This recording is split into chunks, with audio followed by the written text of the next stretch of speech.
જોઈશું શું. તો પછી તેને આપણે જ્યારે જુદી જુદી રીતે અદા કરીએ શું. પણ એમાં છે તે 5 કર્તવ્યનું છે તે આખ્યાન આવે છે, 11 કર્તવ્ય વર્ણવવામાં આવે છે. દર વર્ષે પણ આ જ આપણે કરીએ છીએ. દર વર્ષે પર્યુષણમાં આ જ આવે, પહેલા 3 દિવસમાં આ જ આવે. મારા પ્રવચન દરમિયાન પણ છે તે હું ઘણી વસ્તુ રિપીટ કર્યા કરું છું. હવે એ છે ને, દાખલા તરીકે સમજો કે છે તે સટ દર્શન છે, સટ દર્શન હું ઘણી વખત રિપીટ કર્યા કરું. હવે ભાઈ શું છે કે આ અસ્થાન નથી, તમને સમજાવું. એક શબ્દ ઉપસમ શબ્દ છે શું. આ ઉપસમ શબ્દ એક જ શબ્દ આપણે વારંવાર ગોખવાનો છે. અરે હું પણ વારંવાર ગોખું છું, છતાં પણ હું અભણ છું, છતાં પણ અજ્ઞાની છું. હું છે તે એ શબ્દને સમજી જ નથી શક્યો, આ દિન સુધી નથી સમજી શક્યો. આટલા ભાવમાં પણ હું ઉપસમ શબ્દ સમજી નથી શક્યો. તો હું છે તે વારંવાર એ શબ્દ દોહરાવું તો એ અસ્થાન નથી. હવે મૂળ વાત પર આવીએ આપણે કે અષ્ટાનિકા મહોત્સવ, અષ્ટાનિકાના 3 દિવસના પ્રવચનો, તેમાં છે તે 5 કર્તવ્યોના છે તે સ્વરૂપ બતાવવાનું છે. તો કે આ 5 કર્તવ્ય કયા? તો કે પહેલું કર્તવ્ય છે તે છે તે અમારી પરિવર્તનનું છે. અમારી પરિવર્તન એટલે આપણે છે તે એકદમ સીધી ભાષામાં કહીએ તો અહિંસા પર્વ. અહિંસાનું છે તે કર્તવ્ય પહેલા નંબરે મૂકેલું છે. બીજા નંબરે જે કર્તવ્ય છે તે સાધર્મિક વાત્સલ્ય છે. ત્રીજા નંબરે જે કર્તવ્ય છે તે ક્ષમાપના છે. ચોથા નંબરનું છે તે અઠ્ઠમ તપ છે. ને 5મા છે તે નંબરનું જે કર્તવ્ય છે તે ચૈત્ય પરિપાટી છે. આમ છે તે આપણે પર્યુષણના છે તે 5 કર્તવ્યો આપેલા છે. પહેલા આપણે 5 કર્તવ્યનું છે લઈશું. આ 5 કર્તવ્યો નામ મેં આપી દીધા તમને. હવે છે તે બીજા જે કર્તવ્યો છે તે 11 કર્તવ્યો છે. 11 કર્તવ્યોના છે તે પહેલું લિસ્ટ તમને આપી દઉં છું, અને પછી છે તે આપણે એક પછી એક કર્તવ્ય લઈને છે તે આપણે એના પર વિવેચન કરીશું. 11 કર્તવ્યોમાં છે તે સૌથી પહેલું છે તે કર્તવ્ય છે તે સંઘ પૂજા. સંઘ પૂજા એટલે ચતુર્વિધ સંઘની પૂજા કરવાની. બીજું કર્તવ્ય છે તે સાધર્મિક ભક્તિ છે. અને આ સાધર્મિક ભક્તિ છે તે આગળ પણ આવી જાય છે. 5 કર્તવ્યમાં પણ સાધર્મિક ભક્તિ આવી જાય છે. 11 કર્તવ્યમાં પણ પાછી સાધર્મિક ભક્તિ આવે છે. તો તેના પરથી સમજવાનું છે કે સાધર્મિક ભક્તિનું કેટલું છતાં મહત્વ છે. ત્યાર પછી જે ત્રીજું કર્તવ્ય છે તે આ વાર્ષિક કર્તવ્ય છે, વર્ષ દરમિયાન કરવાના છે. અને વર્ષ દરમિયાન આપણે કરતા જોઈએ છીએ, નહીં કરતા હોય તો કરવાના. ત્રીજું કર્તવ્ય છે તો કે યાત્રાત્રિક, એટલે યાત્રાના 3 પ્રકારો બતાવ્યા છે. વર્ષ દરમિયાન છે તે આ 3 પ્રકારની યાત્રા કરવાની. તે 3 પ્રકારો છે તે રથયાત્રા, તીર્થયાત્રા અને છે તે પર્યુષણ પર્વની આરાધનાનો આપણે છેલ્લો વરઘોડો કાઢીએ તે પર્યુષણની છે તે યાત્રા. આમ યાત્રાથી બતાવી છે. ચોથું કર્તવ્ય છે તે સ્નાત્ર મહોત્સવ છે. 5મું કર્તવ્ય છે તે દેવદ્રવ્યની વૃત્તિ છે. 6ઠું કર્તવ્ય છે તે મહાપૂજા છે. 7મું કર્તવ્ય છે રાત્રિ જાગરણ છે. 8મું કર્તવ્ય શ્રુત જ્ઞાનની ભક્તિ. 9મું કર્તવ્ય ઉદ્યાપન. 10મું કર્તવ્ય તીર્થ ભાવના. 11મું કર્તવ્ય તે શુદ્ધિ ભાવ આલોચના. આમ છે તે 11 કર્તવ્યના આપણે નામ કહ્યા. પહેલા 5 કર્તવ્યના નામ કહ્યા. હવે છે તે એક કર્તવ્યની આપણે છે તે વિશેષ છે તે સમજીશું. તો સૌથી પહેલું જે કર્તવ્ય છે તે છે તે આપણે અમારી પરિવર્તનનું છે. હવે અમારી પરિવર્તન એ છે તે પર્યુષણ દરમિયાન કરવાનું. પર્યુષણ દરમિયાન અમારી પરિવર્તન પાળવાનું છે તે આ કર્તવ્ય છે. આ કર્તવ્ય એટલે કે જાણે કે બધા કર્તવ્યોનો શિરતાજ. 5 કર્તવ્યો અગત્યના છે, પણ 5 કર્તવ્યમાં શિરમોર કોણ છે? તો કે અમારી પરિવર્તન. અમારી પરિવર્તન એટલે કે એસેન્સ ઓફ જૈનિઝમ. અને આપણામાં જે હરિહંત પરમાત્મા હવે પરોપરેલો આ અહિંસારૂપ ધર્મ છે, જે અહિંસા શબ્દ છે, એ અહિંસા શબ્દ આપણામાં એટલો બધો વ્યાપક છે શું એ સમજવાની ઘણી વખત બહુ જરૂર છે, ઊંડાણથી સમજવા જરૂર છે. તો પરમેશ્વર પરમાત્માએ છે તે બધા જીવોને છે તે અભયદાન મળે તેવી ભાવના ભાવી. બધા જીવોનું કલ્યાણ થાય, બધા જીવો મોક્ષે જાય. સભી જીવ કરું શાસન રસી. આ છે પરમાત્માની ઉદાર ભાવના, ઉત્તમોત્તમ ઉત્કૃષ્ટ ભાવના. તે ભાવના પરમાત્માને 25મા ભાવમાં મળી અને તેમને તીર્થંકર કર્મ બાંધ્યું. તો આ છે તે અમારી પ્રવર્તન તેનો છે તે અર્થ સમજાવતા આપણને જણાવે છે કે પોતે કોઈ પણ જીવને મારે નહીં, બીજા પાસે મરાવે નહીં. તો તે છે તે આ થયો ધર્મ, અહિંસા ધર્મ. પરમાત્મા શું કહે છે કે ભાઈ તને તારો જીવ કેવો વાલો છે. કોઈ છે તે આપણા નામ જરા કંઈક ઘા કરે ને તો આપણે કેવી વેદના થાય, કેવી પીડા થાય, કેવી વ્યાધિ થાય. તું તારા જીવને છે, તારા જીવને જરા પણ છે તે પીડા થાય તે સહન કરી શકતો નથી. તો છે તે તારા જેવો જીવ છે તે બીજાનો જીવ છે. જે જીવ છે તે ચેતનામય છે. તારી જે ચેતના છે તે બીજાની ચેતના છે. તો તું જયારે બીજાને છે તે મારે, પીટે, બરાબર છે, તેને ઈજા કરે, ઘા પાડે, તેને છોરો ગોંચે, તો તેને બીજા જીવને કેવી હિંસા થાય તેની તું કલ્પના કર. પેલો જીવ પણ તારા જેવો છે. તો છે તે આવું નિર્દય કરતો આપણે કરવાનું નહીં. અમારી પ્રવર્તન એટલે કે કોઈને મારવાનું નહીં. ત્યારે પરમાત્માએ છે તે આ અહિંસા ધર્મમાં છે તે વધારો કર્યો, બીજું પણ સાથે જોડી દીધું કે હે જીવ, તારે કોઈ બીજા જીવને છે તે મારવાનો નથી, તેને કોઈ પીડા આપવાની નથી, તેને દુઃખી કરવાનું નથી.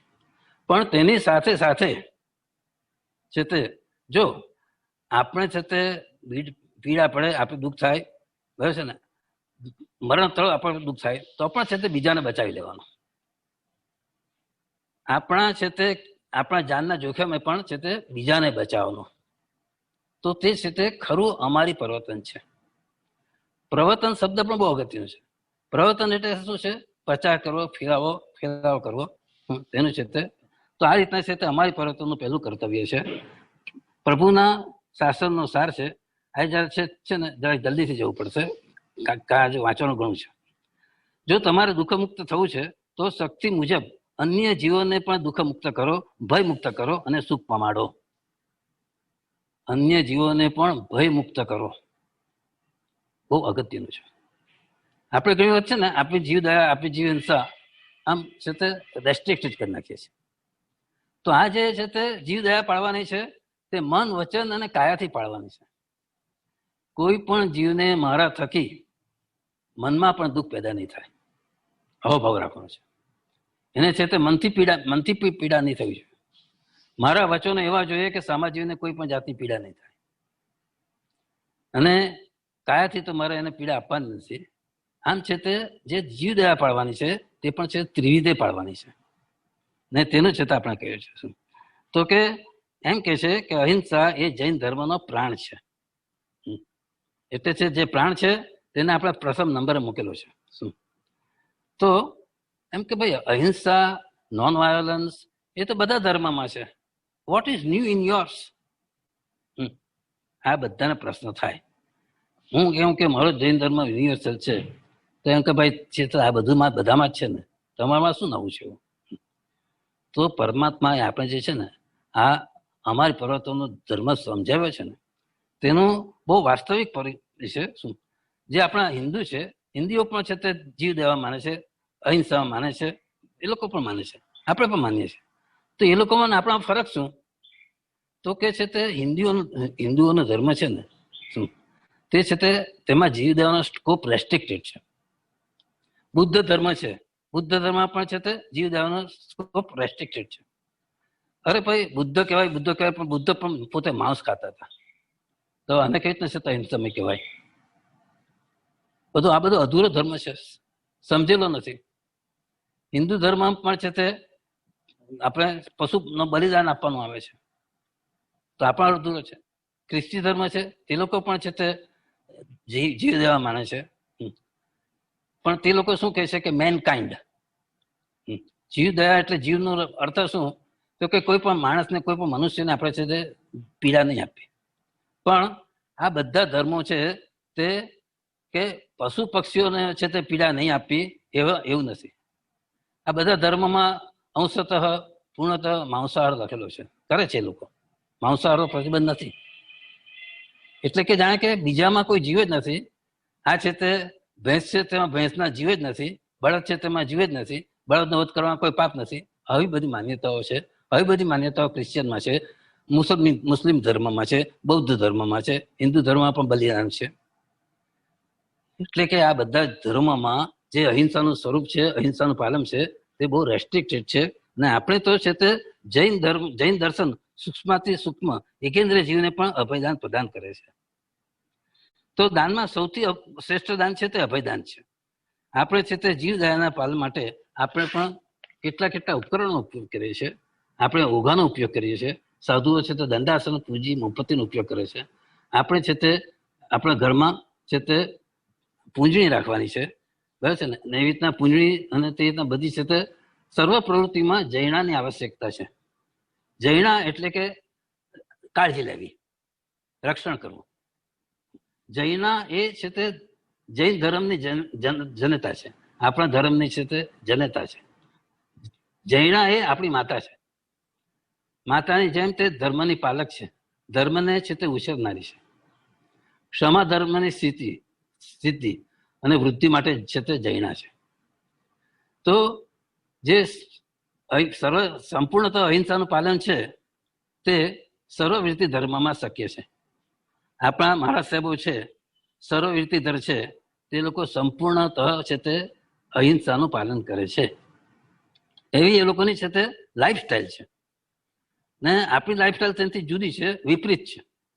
તો કે સાવકોથી સર્વવૃત્તિ ધર્મ પાલન ન હોય, શક્ય ન હોય, તો પર્વના દિવસે તો હિંસાના ઉદ્ભવ સ્થાન કે એવા આરંભ સમારંભ ક્રિયાનો તો અવશ્ય ત્યાગ કરવો જોઈએ.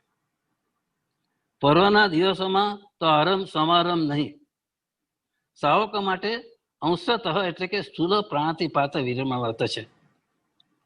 એટલે પછી શું આપણું છે કે પર્વના દિવસોમાં જીવદયાના ક્ષેત્રે ધન વાપરવું, પાંજા પોળને સહાય કરવી, કતલખાના બંધ કરાવવા, આવી રીતના જુદી જુદી રીતે છે તે જીવોને અભયદાન આપવું. અભયદાન એ સર્વશ્રેષ્ઠ દાન છે. અભયદાન એ આપણું છે તે પર્યુષણ પર્વનું પહેલું કર્તવ્ય છે. 5 કર્તવ્યમાંથી આ પર્યુષણમાં અભયદાન આપવાનું છે. તેમાં પછી છે તે આપણે છે તે તો આપણે કુમારપાળ મહારાજાનું દ્રષ્ટાંત લીધું હતું ગઈકાલે, ગજનીના સુલતાનનું. શું કુમારપાળ રાજાને છે તે આ જીવદયા આમ વણાઈ ગયેલી હતી, એના જીવન સાથે વણાઈ ગઈ હતી. અને છે તે આ પ્રતાપ હતો કે છે તે સર્વજ્ઞ કલિકાલ હેમચંદ્રસુરી મહારાજ સાહેબના એમને છે તે ઉપદેશ પ્રવચન અને છે તે એનાથી છે તે કુમારપાળ રાજા છે તે જીવદયામાં છે તે સમજવાળા થયા હતા. આપણે છે તે કુમારપાળ મહારાજાનું ગઈકાલે છે તે દ્રષ્ટાંત જોયું. અને છે તે તેઓ છે તે પર્યુષણ પર્વમાં છે તે પૌષદ વ્રતમાં રહેતા હતા. ચોમાસા દરમિયાન બહારગામ જતા નહીં હતા. એક વખત એવું થયું કે એમના પગ પર છે તે મંકોડો ચોંટી ગયો. હવે છે તે પોતે પોતાના શરીરની ચામડી ઉખેડી નાખે છે, પણ મંકોડાને સેમ કુશળ લાગે છે. આવી હતી છે તે કુમારપાળ મહારાજાની છે તે જીવદયા. જીવદયા તો જાણે કે વણાઈ ગઈ હતી, રોમે રોમમાં વણાઈ ગઈ હતી. અને તે પ્રતાપ કોનો હતો તો કે સર્વજ્ઞ હેમચંદ્રસુરી મહારાજનો પ્રભાવ હતો. ત્યાર પછી અકબર બાદશાહનું છે તે દ્રષ્ટાંત આવે છે આમાં, કે અકબર બાદશાહ એટલે કેવો છે તો જેને ચિત્તોડમાં ઘોર હત્યાકાંડ મચાવ્યો હતો. જંગલમાં પશુઓને ઘાતકી રીતે કતલેઆમ ચલાવી હતી. અકબર બાદશાહ કેવો હતો કે જેને દરરોજ સવાસે ચકલાની જીવોનો શાક ખાવા જોઈતો. કેવો હિંસક, કેવો ક્રૂર. આવા ક્રૂર બાદશાહ પાસે પણ હીરસુરી મહારાજ સાહેબે પોતાના રાજ્યમાં 6 માસ સુધી અમારી પ્રવર્તન કરાવ્યું. કેટલી છે તે દુષ્કર વાત.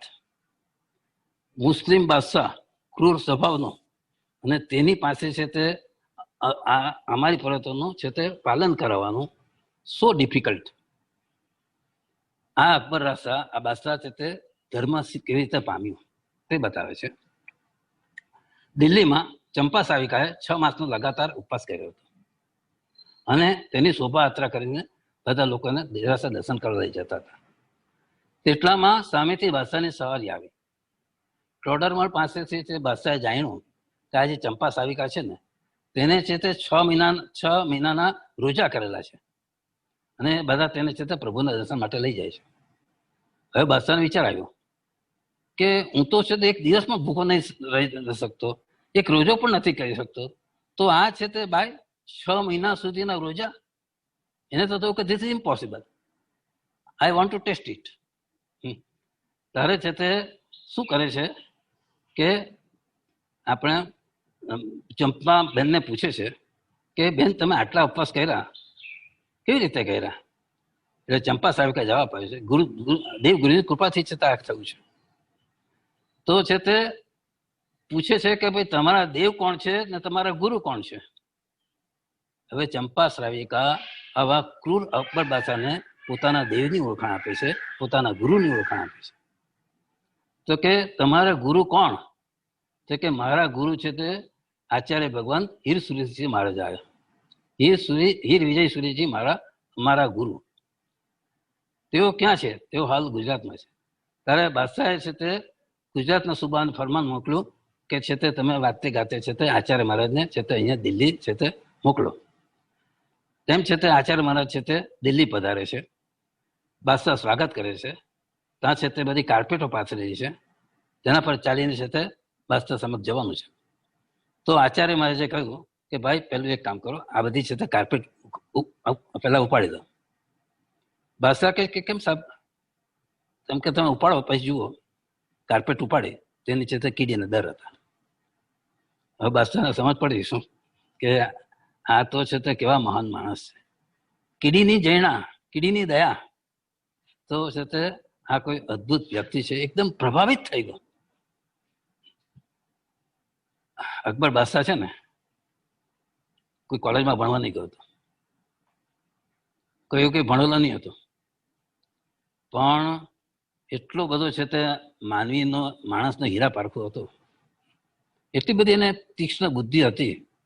તરત તે પામી ગયો કે આ જે મુનિ ભગવાન છે તે એક મહાપુરુષ છે અને મારે છે તે આ ભગવંતનો સાથ છોડવો નથી. પછી છે તે બાદશાહ આચાર્ય ભગવંતને છે તે સમાગમમાં આવે છે. શું ત્યાં પાછું એક બીજું થાય છે કે છે તે બાદશાહને છે તે એક વખત છે તે અટકનો કિલ્લો જીતું છે. અટક શહેર છે, અટકનો કિલ્લો છે. અટકનો કિલ્લો છે તો બાદશાહને જીતવો છે. શું તો ઘણો પ્રયત્ન કર્યો, બહુ તો પણ છે તે જીતી નથી શકતો. ત્યારે છે તે આ હીર વિજયસુરી મહારાજ સાહેબ છે, તેમના શિષ્ય છે તે શાંતિચંદ્ર ઉપાધ્યાય છે. તેઓ છે તે લશ્કર સાથે ગયા હતા. કિલ્લો જીતાતો નથી. બાદશાહ છે તે આ ઉપાધ્યાય મહારાજ સાહેબને કહે છે કે તમે કઈ કરો હવે કઈ. બાદશાહ કહે કે કઈ છે તે ઉપાધ્યાય ભગવાન કહે છે કઈ છે તે ગભરાવાની જરૂર નથી. તમે મારી સાથે આવો, તમે ને હું 2 જણા આપણે જઈશું કિલ્લા જીતવા. પેલો કહેશે કે પેલા લશ્કર કેટલું છે, આ 2 જણા આપણે તો ચટણી કરી નાખશે. ત્યાં છે તે બાદશાહ અને શાંતિચંદ્ર ઉપાધ્યાય બંને જણા છે તે કિલ્લા તરફ જાય છે. શાંતિચંદ્ર ઉપાધ્યાયને વરુણ દેવતાનું વરદાન હોય છે ને તેના બળથી 3 ફૂંક મારે છે ને બાદશાહનો કિલ્લો જીતાડી આપે છે. સો સરપ્રાઇઝિંગ. પેલો બાદશાહ તો આમ એ થઈ જાય છે કે શું આ મુનિ ભગવાન એ છે, શું મંત્ર સાધના છે, આફરીન થઈ જાય છે. પછી છે તે કહે છે કે ભગવાન જે માગો તો આપું તમને, મારી પાસે માગ કરી. પણ શાંતિચંદ્ર ઉપાધ્યાય કહે છે મારે કાંઈ જોઈતું નથી, ફક્ત તું એક કામ કર કે છે તે આ હિન્દુઓ પર છે તે યાત્રા વેરો છે તે તું છે તે બંધ કરાવ. અને બાદશાહ તેનું ફરમાન માને છે. આ રીતે અહીંયા આપણે છે તે પહેલું જે પ્રવચન છે અમારી પ્રવર્તન છે તેને આપણે અહીંયા પૂર્ણ કરીએ છીએ. અમારી પ્રવર્તન એટલે કે જાણે કે આ વ્રત તો જાણે કે આપણા પણ છે તે શરીરમાં કોતરાયેલું છે, પાલન નથી કરતા પણ સમજીએ તો ખરા, સમજવાની કોશિશ કરીએ છીએ અને તેના આચારનું પાલન પણ આપણે શક્યતા કરીએ છીએ. તો કહે છે તે આ અમારી પ્રવર્તનમાં જે છે તે સ્થાવર જીવો છે તેની પણ કાળજી લેવાની આપણને કહી છે. પછી છે તે જે વિકેન્દ્રિય જીવો છે, 2 ઇન્દ્રિય 3 ઇન્દ્રિય 4 ઇન્દ્રિય વિકલેન્દ્રિય કહેવાય. શું કીડી મકોડી વાંદા મચ્છરા બધું શું, તો તેની પણ છે તે આપણે કાળજી લેવાની છે. જૈણા અને કાળજી, કોઈ પણ જીવ મરે નહીં.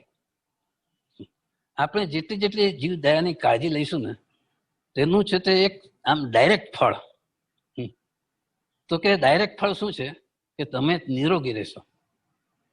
જીવ દયાનું પાલન, આ બાજુ છે તે શરીરની સ્વસ્થતા. કેટલું સુંદર છે.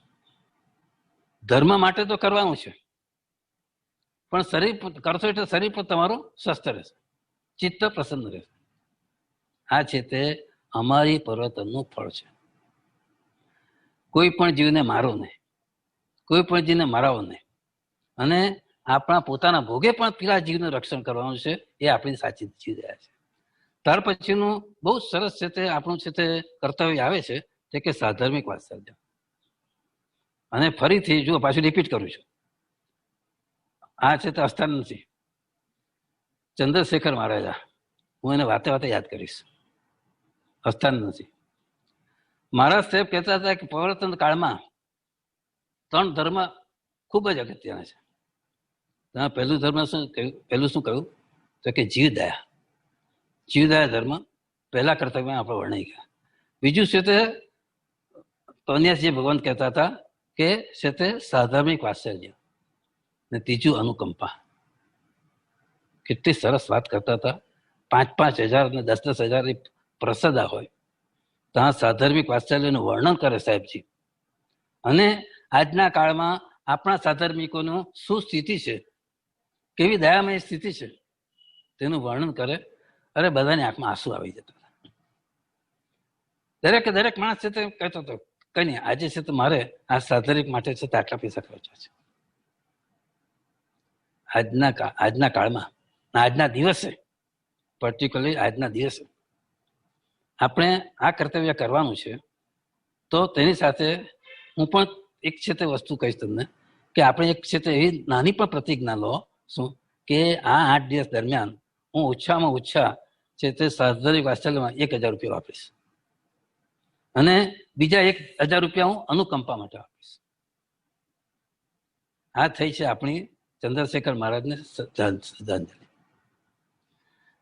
સાધર્મિક એટલે શું હવે તે વાત કરે છે. સાધર્મિક એટલે કે સમાન ધર્મ વાળા. જેમ હું છે તે જૈન ધર્મ પાળું છું, મારો સાધર્મિક પર જૈન ધર્મ પાળે. જે જૈન ધર્મ પાળે છે તે મારો છે તે સાધર્મિક છે.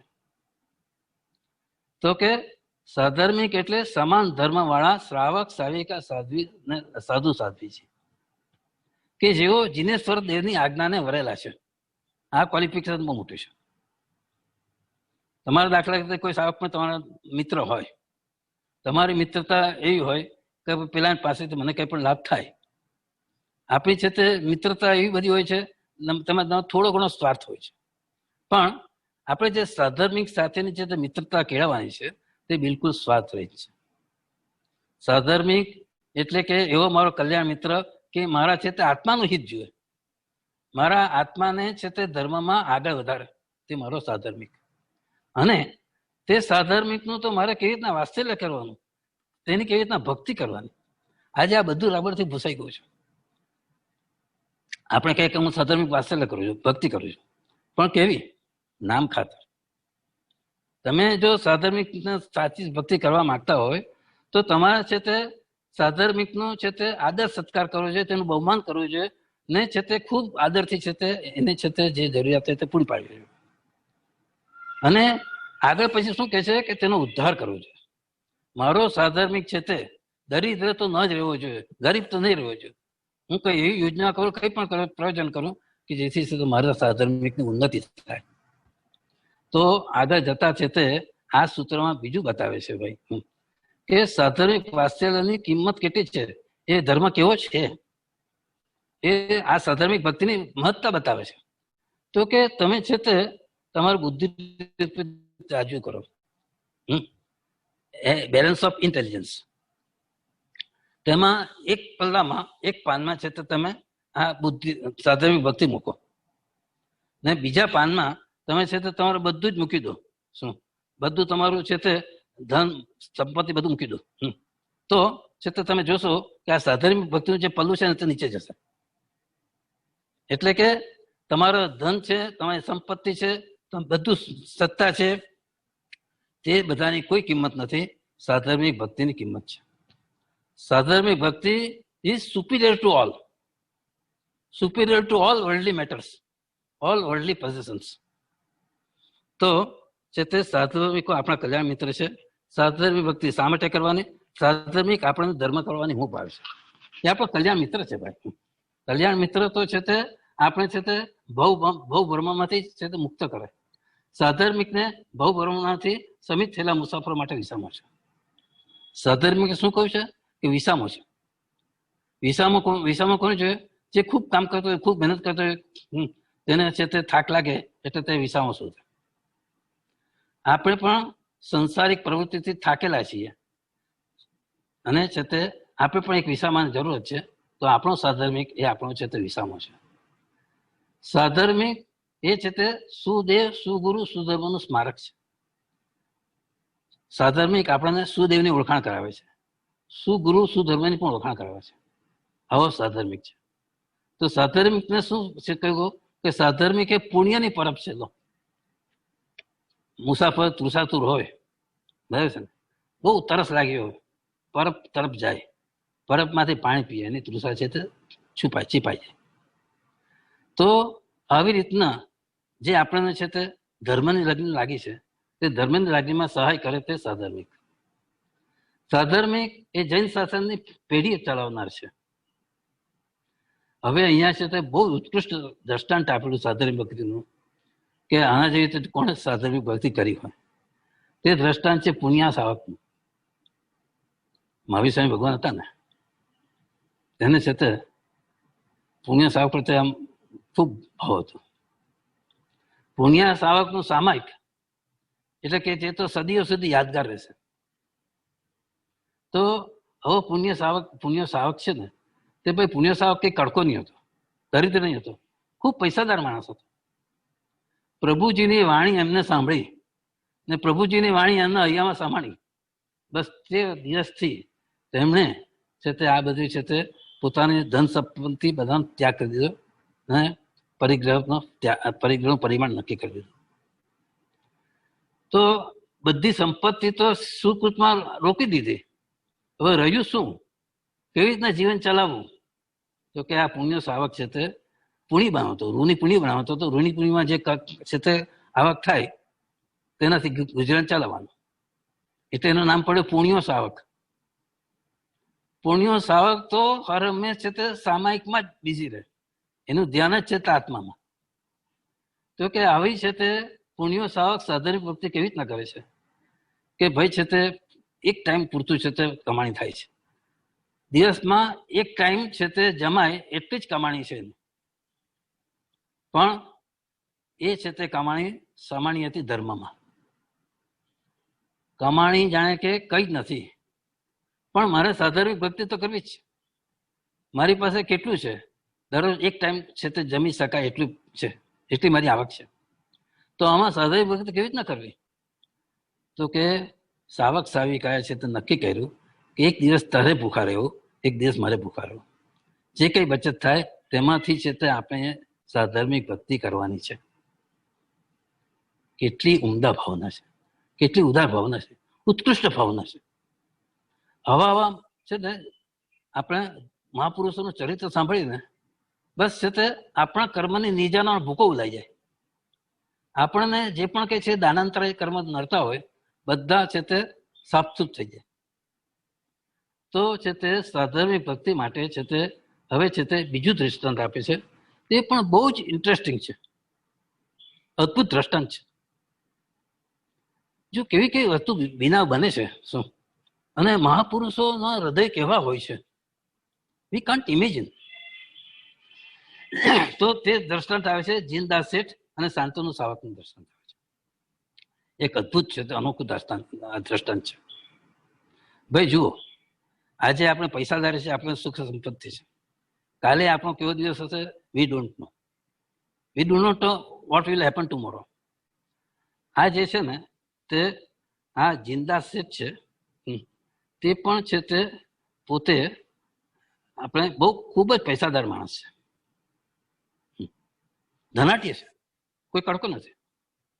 પણ બધા દિવસો છે તે એક સરખા નથી.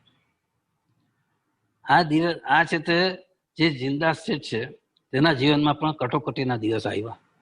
જે પણ કઈ બધું ભેગું કરેલું હતું, દ્રવ્ય સંપત્તિ બધું તે છે તે બધું વેડફાઈ ગયું. ને એક છે તે દરિદ્ર જેવા બની ગયા કે આવતીકાલે હું શું ખાઈશ અને છે તે જે કંઈ મારા દેવા છે તે હું કેવી રીતના પૂરા કરીશ, આ છે તે ચિંતા સતત સતાવે. આમ થયું. થતા પર્યુષણના દિવસો પણ આવ્યા. પેલો તો છે તે અડધો ભૂખો અડધો બહુ છે તે કટોકટીમાં છે જીવન પસાર કરે છે. તો હવે છે તે પર્યુષણ પર્વમાં તો બધા છે તે ઉપાસ છે તો પ્રતિક્રમણ કરવા જાય. જિંદા શેઠ પણ ગયા અને છે તે પ્રતિક્રમણ ચાલુ કર્યું. બાજુમાં છે તે શાંતનુ સાવક બેઠા હતા. જિંદાસ અને શાંતનુ સાવક. શાંતનુ સાવકમાં એકદમ કિંમતી હીરાનો હાર ગળામાં પહેરેલો હતો. તે છે તે પ્રતિક્રમણ શરૂ કર્યું, સામાયિક શરૂ કર્યું. આ હારને છે તે સાઈડ પર મૂકી દીધો. બંને જણા સાથે બેઠેલા છે. શાંતનુ સાવકને છે તે પોતે દરિદ્ર છે, કંઈ પણ નથી, દેવા કરવાના, દેવા ભરવાના છે, ખાવા માટે કંઈ જ નથી. આવી બધી વિપત્તિમાં એને છે તે પેલો હાર જોયો. હાર જોયો, ઝગમગતો હાર હીરાનો. પછી છે તે નહીં રહેવાયું. એમ કે જો આ હાર હું લઈ લઉં તો મારું છે તે આ દુઃખ દરિદ્ર બધું છે તે પતી જાય. હારની ચોરી કરી. કોણે કરી? જિંદા શેઠે. જિંદા શેઠ કેવો હતો? ધનાઢ્ય હતો. કેવા વિપરીત સંજોગો છે. આ કર્મસત્તા શું નથી કરી શકતી? We can't imagine. તો ખરાબ કાળના પ્રભાવે તે બરબાદ થઈ ગયો, દુઃખી થઈ ગયો અને પેલા હારને જુએ છે અને વિચારે છે કે જો આ હાર લઈ લઉં તો છે તે મારું બધું દેવું મુક્ત થઈ જાય, મુક્ત જાય. એને છે તે હાર લઈ લીધો, ઘર ભેગા થઈ ગયા. હવે જિંદા છે તે પેલા છે તે સામાયિક પાડીને છે તે હારને શોધે છે. હાર મળતો નથી. શું એટલે કે નક્કી કરે છે આપણે છે ને હાર લીધો તે નામ શાંતનુ સાવક છે. એટલે રિવર્સ. શાંતનુ સાવકે લીધો હશે. જિંદા શેઠ વિચારે છે કે આ સાવક કોઈ મોટી આપત્તિમાં આવી પડ્યો એવું લાગે છે.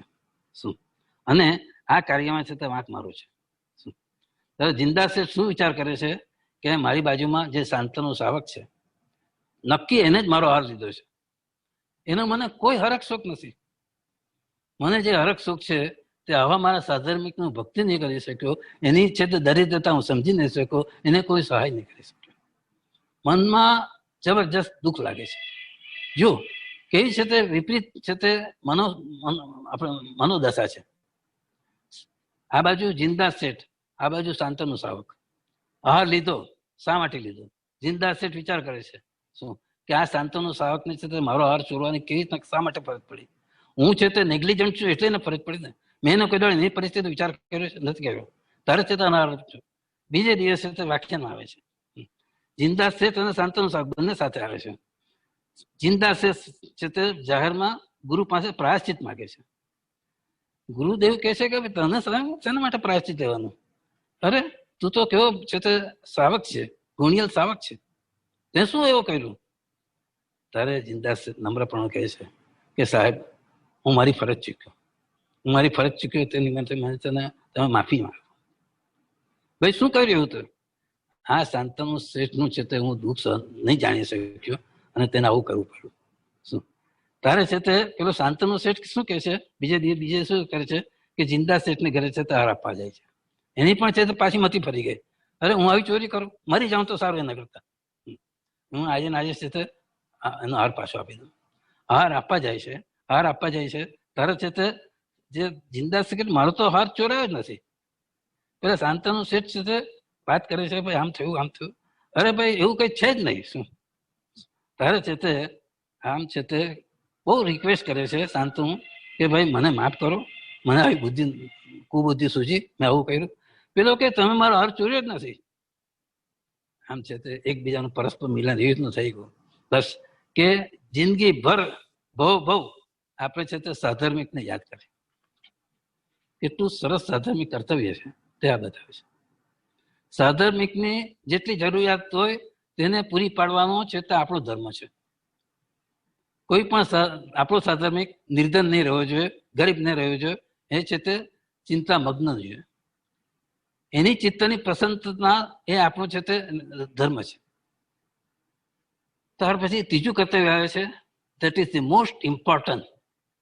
આ પર્યુષણ પર્વનું છે તે સ્થિરતા જ કર્તવ્ય છે તે સમાપ્ત કર્તવ્ય છે.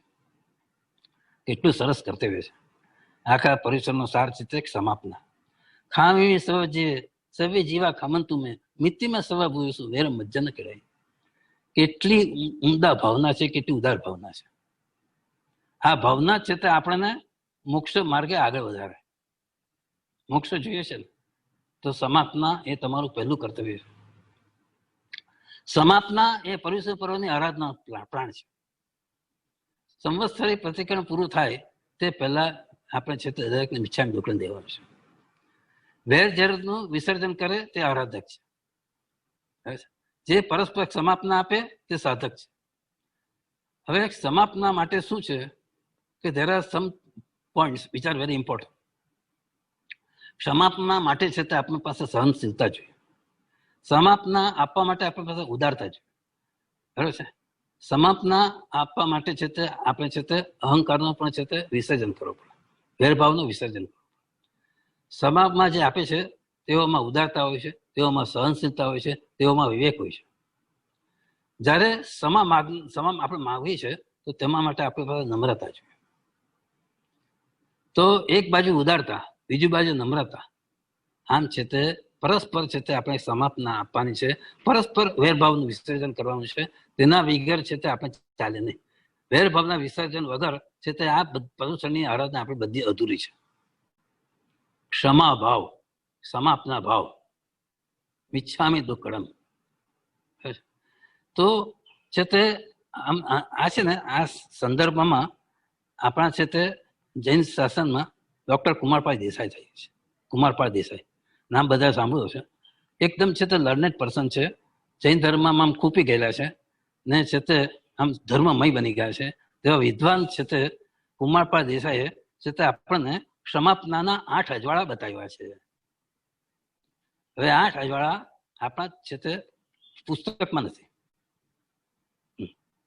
આ છે તે અજવાળા છે તે કુમારપાળ દેસાઈએ એમનો લેખ આવ્યો હતો શું ન્યૂઝપેપરમાં, અને તે છે તેના આધારે છે હું વાંચું છું.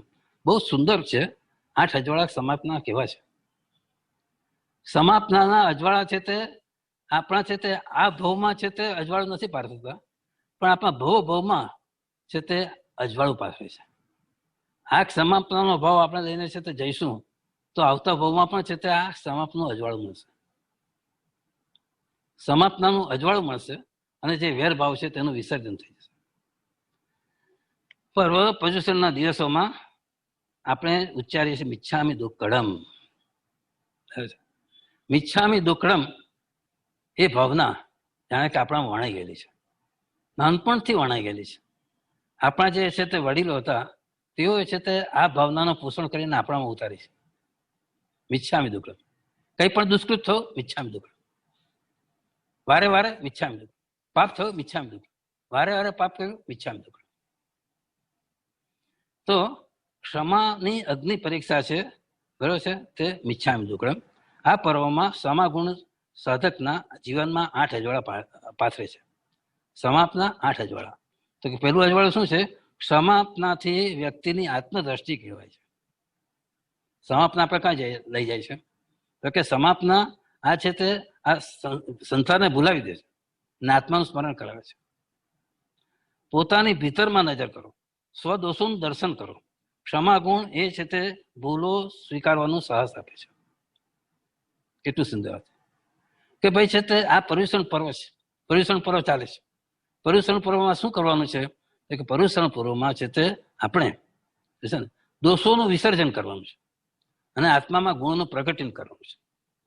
આ વાત છે ને હું વાર વાર બોલતો હોઉં છું, પણ સમજ અવસ્થા નથી. કઈક એવી ટીકા પણ આવી છે. તો આ છે તે સમાપના કર્તવ્ય છે. એટલે કે છે તે આપણને આપણા આત્માને વિભાવ દશામાંથી સ્વભાવ દશામાં લઈ જાય છે.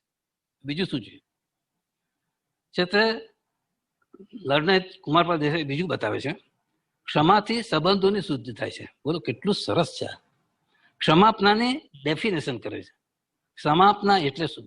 જો ભાઈ આ બધા તત્વો છે ને જે આપણે આત્મસાત કરવાના છે. હું ફરીને છે તો ઉપસમ ભાવનું બોલ્યા કરું છું. વારંવાર ઉપસમ ભાવ કર્યા કરું છું. તો બધા કંટાળો આવે છે, કાંઈકને બોલ્યા કરે છે. હું બોલું છું ને, પણ મારું જ્ઞાન બધું પોપટ્યું છે. આ સ્થિતિ હું ઉપસમ ભાવને આત્મસાત નથી કરી શકતો, કબૂલ કરું છું. પણ મને ખાતરી છે, વારંવાર મગજમાં દોહરાવાથી, વારંવાર રટન કરવાથી આપણે આપણા ઉપસમ ભાવમાં દરિયામાં આપણે તરી શકીશું. આ ઉપસમ ભાવનો દરિયો એવો છે કે મને ડૂબાડનારો નથી, મને તરવાની શક્તિ આપે છે. તો કે ક્ષમા શબ્દ એટલે શું કે ક્ષ એટલે કે ગાંઠ અને મ એટલે નષ્ટ કરવાનું. કેટલી સુંદર વાત. ક્ષમાપના, ક્ષ એટલે કે ગાંઠ. ગાંઠ કઈ? તો કે પરસ્પર વેર ઝેરની ગાંઠ, તેને નષ્ટ કરવાની છે. ક્ષમાપના કર્તવ્ય એટલે શું કે મારા હૃદયમાં જે રહેલી કોઈના પ્રત્યે પણ જે પણ કઈ વેર ઝેરની ગાંઠ છે, બરાબર છે, રાગ દ્વેષની ગાંઠ છે, તેને મારે આજે નષ્ટ કરવી છે. આજે આપણા જીવનમાં પરસ્પર સંબંધોની ઘણી ગાંઠો છે, પરસ્પરનો સ્નેહ તૂટ્યો છે. ક્ષમા ભાંગેલા હૃદયમાં સાંધવાનું કામ કરે છે. આજની પરિસ્થિતિ આપણે જુઓ, કોઈના પ્રત્યે રાગ હશે તો સ્વાર્થ પડ્યો રાગ હશે. દ્વેષ તો જાણે કે આપણા જાણે કે રગેરે ગમાવો એવું છે. તો આ બધા જેની ગાંઠો છે તે આ રાગ દ્વેષની ગાંઠો છે, તેનું નિકંદન કરી નાખવાનું છે, બરાબર છે ને. હવે આ ગાંઠના લીધે છે તે આપણે પરસ્પરનો સ્નેહ તૂટેલો છે. પરસ્પરનો સ્નેહ કેટલો બધો હોય, ઉત્કૃષ્ટ કક્ષાનો સ્નેહ હોય, પણ છે એક ભૌતિક પદાર્થની લાલસા માટે આપણે આ સ્નેહને છે તે એ કરી નાખીએ, ટુકડા કરી નાખીએ છીએ. અને છે તે આ ક્ષમા છે તે ભાંગેલા હૃદયને છે તે સાંધવાનું કામ કરે છે. આજે કોઈને આપણે કંઈ પણ કહીએ, કોઈને પણ આપણે કંઈ પણ ઊંધું ચોતું કરીએ, પેલાનું હૃદય ભાંગી જાય. તો છે તે જ્યારે તમે ક્ષમાપનાની યાચના કરશો તો તે છે તે ભાંગેલા હૃદય સાંધવાનું કામ કરશે. કેટલું સરસ છે. ત્યાર પછી ક્ષમા એ આત્માની દિવાળી છે. દિવાળી પર્વ એટલે બધાનું છે તે એકદમ છે તે ઉત્સાહ ભર્યું છે તે પર્વ, બધાને મનગમતું પર્વ. તો આજે છે તે દિવાળીમાં આપણે ફટાકડા ફોડીએ, સારું ખાવાનું કે બધું એને છે તે આરામ સમારંભ કરીએ, તે રીતના દિવાળીનું પર્વ પૂરું કરીએ. તો કે છે તે આ આત્માની દિવાળીનું પર્વ છે ક્ષમાપના. તો છે તે આ પર્યુષણ પર્વમાં આપણે છે તે આ ક્ષમાપનાનું છે તે આપણે સાધવાનું છે. હવે વ્યક્તિ પોતાના દેહ મનને પાર કરી આત્માની ભીતરમાં છે તે આ ક્ષમા માગે છે. ક્ષમાનો વિનય એક્સચેન્જ કરવાથી જીવનમાં સરળતા આવે છે, વિનય સાંપડે છે, સંતોષ જાગે છે. ક્ષમા એ આંતર સમૃદ્ધિનું માપદંડ છે. ક્ષમા એ ધર્મ ભાવનાનું બેરોમીટર છે. જો ક્ષમા ન હોય તો વ્રત, તપ, ધ્યાન, અનુષ્ઠાન સફળ થતા નથી. ક્ષમા એ આત્માનો સ્થાયી ગુણ છે. કેટલી સુંદર વાતો કરી છે કુમારભાઈએ. ક્ષમા એ મૈત્રીનો અજવાળ છે. મૈત્રીનો અજવાળો પ્રાપ્ત થાય છે. મૈત્રીનો પ્રારંભ માતાથી થાય છે. તે પ્રાણી માત્રની કરુણા સુધી પહોંચે છે, જગતના કલ્યાણો માર્ગે છે. ક્ષમા 3 લોકના સારરૂપ છે. જન્મ મરણ સંસારને સમુદ્રને તારનારી છે, દુર્ગતિનું હરણ કરનારી છે. ક્ષમાનું 7મું અજવાળું છે સમતાની પ્રાપ્તિ. અને શ્રીમદ રાજચંદ્રજી મહાસાહેબે પણ કહ્યું છે કે ક્ષમાને છે તે મોક્ષના ભવ્ય દરિયા તરીકે ઓળખાયું છે. મિથ્યા તો તળી જાય અને સંકિત પોષક થાય. સમાથી પ્રાપ્ત થતું 8મું અજવાળું ચિત્તની પ્રસન્નતા છે.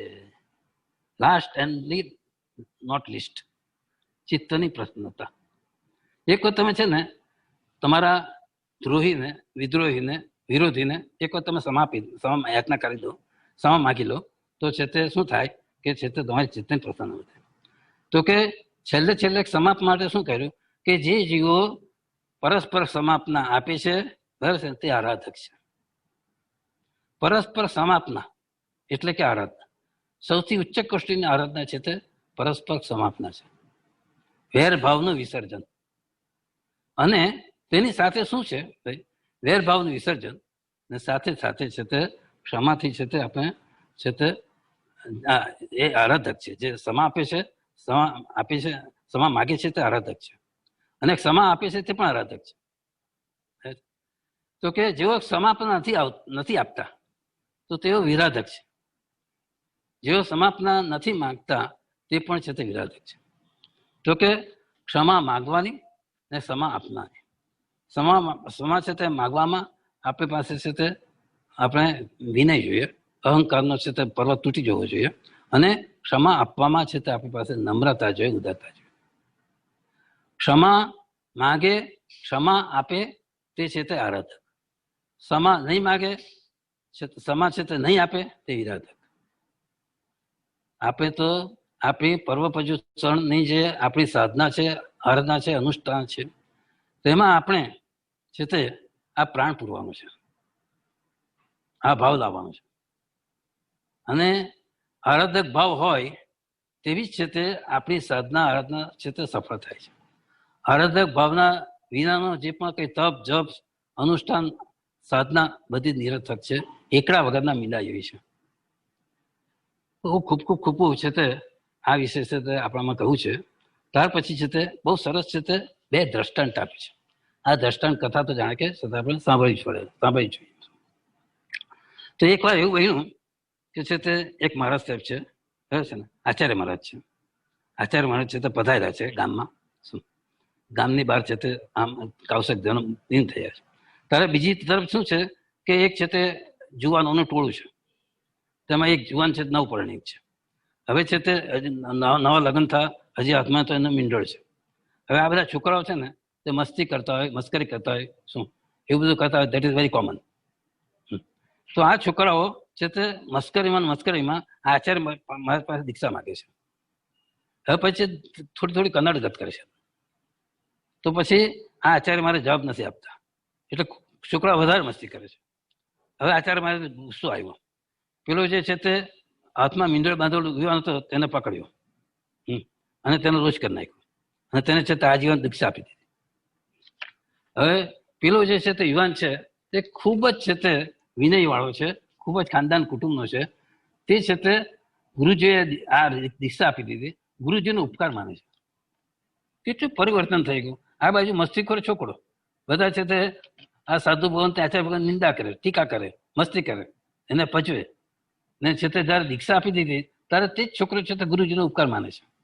કેટલું હૃદયમાં પરિવર્તન આવી ગયું.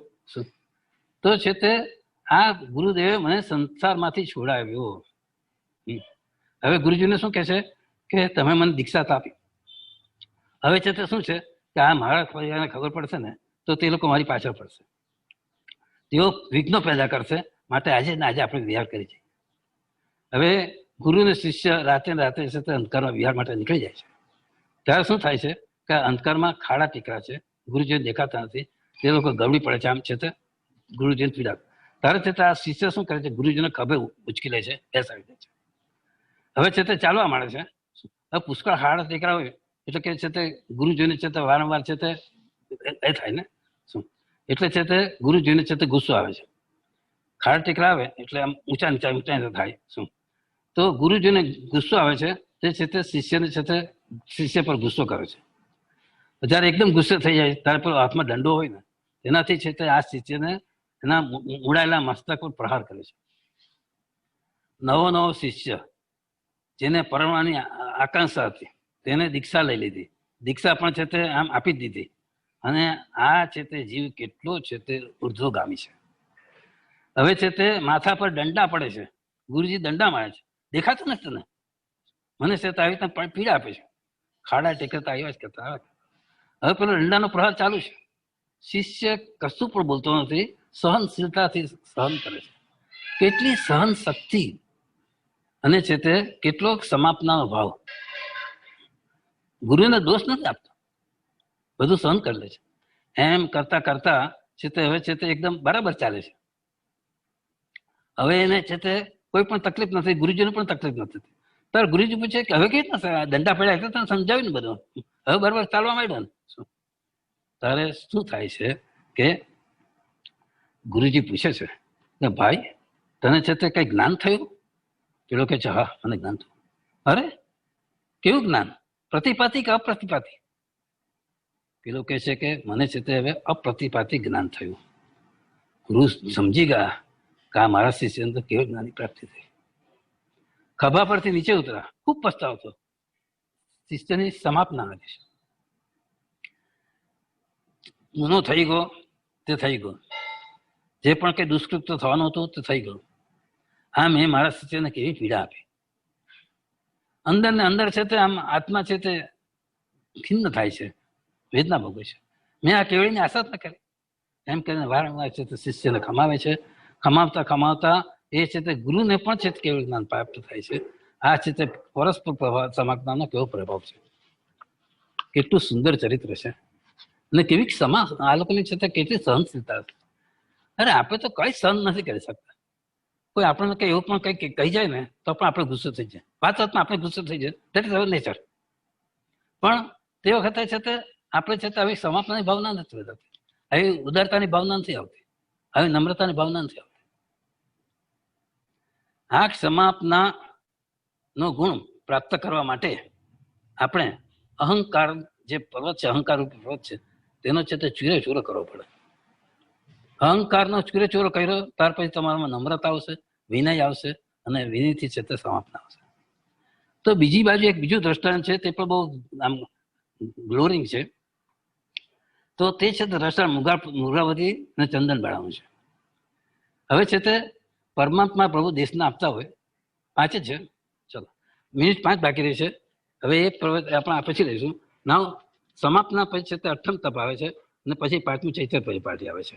અઠ્ઠમ તપ છે તે આ આપણે છે તે આ પર્યુષણ પર્વ દરમિયાન અઠ્ઠમ તપ કરવાનો જ છે. એ છે તે ઓબ્લિગેટરી છે, બરાબર છે. અને છે તે પર્વ પર્યુષણની આરાધના નિમિત્તે અઠ્ઠમ તપ કરવાની આજ્ઞા છે, બરાબર છે. હવે પછી છે તે અઠ્ઠમ તપનો છે તે જુદા જુદા છે તે વિકલ્પો બતાવે છે કે ભાઈ તમારાથી અપવાસ નહીં થાય તો છેલ્લે તમે 6000 તો સ્વાધ્યાય કરો, 60 બાધી મકડી ગણીને છે તે આ અઠ્ઠમ તપ પૂરો કરવાનું છે. આ તપના 2 મુખ્ય આશયો છે. એક આહાર સંજ્ઞા પર કાતર ફેરવાની છે અને અણહારી પદની સિદ્ધિ પ્રાપ્ત કરવાની છે. હવે કોઈ પણ તપ છે તે શલ્ય રહિત કરવો, શલ્ય સહિત છે તે તપ કરવાનો આશય નથી. તપસ્યાનું ફળ વિચારવું અને તપસ્યાથી સકામ નિર્ધાર થાય છે. તપ કર્મને બાળવાની ફેક્ટરી છે. આમ નારકીના જીવ 10 લાખ કરોડ વર્ષમાં જે પીડા સહન કરે, જે કર્મ કપાવે તેટલા કર્મો એક અઠ્ઠમના તપથી કપે છે. બોલો કેટલું સરસ ફળ બતાવ્યું છે આનું. શું એક અઠ્ઠમ 3 અપવાસ, કેટલી છે તે પીડાનો નાશ થાય, કેટલું દૂધ ને તો નારકીનો જીવ 10 લાખ કરોડ વર્ષમાં જે પીડા સહન કરે છે ને તે તમારી મિથ્યા થઈ જાય. 10 લાખ કરોડ વર્ષની છે તે પીડા તમારે સહન નહીં કરવી પડે, એટલી કન્સેશન મળી જાય માત્ર એક અઠ્ઠમના તપથી. ત્યાર પછી જે 5મું કર્તવ્ય આવે છે તે ચૈત્ય પરિપાટન આવે છે. ચૈત્ય પરિપાટનનું કર્તવ્ય છે તે જાણે કે એક જાતનું આપણું છે તે લક્ષ્ય છે, કર્તવ્ય છે. શું અને છે તે આ ચૈત્ય પરિપાટીનું કર્તવ્ય કેવી રીતના કરવાનું છે કે પર્યુષણ દરમિયાન કોઈ પણ છે તે દેરાસરના દર્શને જિનાલયમાં જવું અને તે પણ છે તે વાતે ગાતે જવું. એમ તો કૃતજ્ઞતાપૂર્વક પ્રભુના અનેક ચૈત્યમાં ઠાઠ માઠથી દર્શન, પૂજન, વંદન કરવું. લોકોત્તર ગુણોથી યુક્ત એવા પરમાત્મા સ્વરૂપને યાદ કરીને ચિત્તને ભાવિત કરવાનું અને પ્રભુ પ્રત્યે બહુમાન રાખવાનું, બહુમાનવાળા બનવાનું. ગુણોની પ્રાપ્તિમાં અવરોધક એવા કર્મોનો નાશ કરવાના ઉદ્દેશ્યથી ચૈત્ય પરિપાટી કરવા છે. તો ચૈત્ય પરિપાટીનો ઉદ્દેશ્ય શું છે તો કે છે તે એક દોષ જે મારામાં છે તેને ઉખેડી ઉખેડીને મારે ફેંકી દેવા છે. આત્માના એક દોષને ફેંકી દેવાના, આત્માની જે વિભાવ દશા છે તેમાંથી બહાર નીકળી જવાનું અને આત્મામાં એક ગુણનું આરોપણ કરવાનું. આત્માના એક ગુણનું આરોપણ કરવાનું ને છે તે આ દોષોને દૂર કરવાનું. આપણે છે તે આપણા દોષોનું દર્શન કરવાનું. ચૈત્ય પરિપાટી શેના માટે છે તે આત્માના દોષોનું દર્શન કરવા માટે છે. આત્માના દોષોનું દર્શન કરવાનું અને પારકાના ગુણનું દર્શન કરવાનું. પારકાના ગુણનું દર્શન કરવાનું. દોષોનું દર્શન તે સ્વદોષ દર્શન, ગુણોનું દર્શન તે પારકાના ગુણ દર્શન. તો કે આ જે છે તે કરવાનું આપણે શું છે તે ચૈત્ય પરિપાટી એના માટે છે કે એક દોષો યાદ કરો, એક દોષો યાદ કરીને તેને છે તે આમ છૂટી કાઢ, ફેંકી દો. પેલો ખેડૂત હોય ને તો પેલું છે તે બાવળે ઉગે ને તેને એક ઉખડીને કેવા ફેંકી દે તેમ એને ફેંકી દેવાના છે. એમ કરીને છે તે આ છે તે પર્યુષણ પ્રમાણે 8 કર્તવ્ય પૂરું થયું. કાલે છે તે આપણે 11 કર્તવ્ય લેવાના છે, તેની સાથે છે તે પૌષદ વ્રત લેવાનું છે. આવું છે તે આર્ય સુહસ્તી શ્રીજીની પ્રેરણાથી સંપત્તિ મહારાજાએ 1.25 લાખ ચૈત્યોનું નિર્માણ કર્યું હતું. 36,000 જીન મંદિરનો ઉદ્ધાર કરાયો હતો. 1.25 કરોડ જીન બિંબોનું નિર્માણ કર્યું હતું. તો આ છે તે આવે છે 5 કર્તવ્યની વાતમાં. હવે છે તે એક ઉપસમ ભાવ માટે આવે છે. ઉપસમ ભાવ માટે હું બોલું એટલું ઓછું છે. ફરીને એકનો એક જ બોલીશ, તમને કંટાળો તો પણ બોલીશ. બરાબર છે? હા, પર્યુષણ પર્વ એટલે કે ઉપસમના દરિયામાં સ્નાન કરવાનું પર્વ. આ પર્વ દરમિયાન જે કંઈ આરાધના સાધના તપસ્યા કરીએ છીએ તેનું સફળતાનું બેરોમીટર છે તે શું છે કે આપણા આત્મામાં કેટલો ગુણ પ્રગટ થયો, ઉપસમ ગુણ કેટલો પ્રગટ. ઉપસમ એટલે કે છે તે મેં તમને કહ્યું કાલે શું કે ઉપસમ એટલે મારે તમને 2 ફેક્ટરીના મેનેજર બનાવવા છે. એક ફેક્ટરી તમે છે તે આઈસ ફેક્ટરી, બીજી ફેક્ટરી તે શુગર ફેક્ટરી. હું તમને ઉપસમ બોલીશ ને, ઉપસમનું સમજાશે નહીં, તો હું એમ કહીશ કે તમે છે તે તમારા મનને એકદમ શાંત કરી દો. શું તે તમારી આઈસ ફેક્ટરી છે. તમારી જે વચનો છે તેને એકદમ છે તે આમ પ્રિય વચન બનાવી દો, તો તે તમારી શુગર ફેક્ટરી છે. તો આ પ્રમાણે છે તે ઉપસમ ભાવમાં 8 દિવસમાં ઉપસમ ભાવમાં રમવાનું છે. 8 દિવસોમાં નહીં પણ આખા વર્ષ દેવાનું, આખા વર્ષ દે નહીં પણ છે તે આખા ભાવમાં આપણે છે તે ઉપસમ ભાવમાં જ રમવાનું છે. ઉપસમ ભાવમાં છે તે આપણે ખેલવાનું છે. ઉપસમ ભાવ એ મારી જનતા છે. હું મારી જનતાથી હું છૂટો પડી શકતો નથી. આજનું પ્રવચન આજે પૂરું કરીએ છીએ શું, અને છે તે સાથે સાથે હું કહું કે જે કંઈ મેં બોલ્યું હોય અને તે વિતરાગની આજ્ઞા વિરુદ્ધ હોય તો તે મિચ્છામિ દુક્કડમ. હવે આપણે આ પૂરું કરીએ છીએ. આપણે છે તે સર્વાંગલ બોલીશું. ઉત્સર્ગા ક્ષેમ્યંતિ સિદ્ધંતે વિઘ્નવલ્લય મન પ્રસન્નતામેતિ પૂજ્ય માને જીનેશ્વરે સર્વમંગલ માંગલ્યમ સર્વ કલ્યાણ કારણમ પ્રધાનમ સર્વ ધર્માણામ જૈનમ જયતિ શાસનમ. જૈનમ જયતિ શાસનમ. જૈનમ જયતિ શાસનમ.